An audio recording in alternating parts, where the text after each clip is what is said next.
మహారాణి పారాణి పాదాలకే నాడు మన్నునంట నీయక నడిచేటి దారుల్లో నా గుండె పూబాట పరుచుకుంది మెత్తగా శాంతికే ఆలయం ఆమె నెమ్మది అందుకే అంకితం అయినది మది సుకుమారమే ఆమె చిరికత్తె కాబోలు సుగుణాలకే ఆమె తలకట్టు కాబోలు చెలియ చలువ చెలిమి కొరకు ఆయువే ఆశగా తపమును చేయగా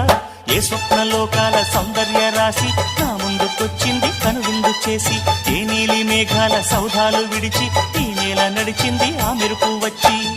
తళ్ళ తళ్ళ తారక మెల్లికల మేనక మనసున చేరగా కళ్ళగల కానుక కొత్తగా కోరిక చిగురులు వేయ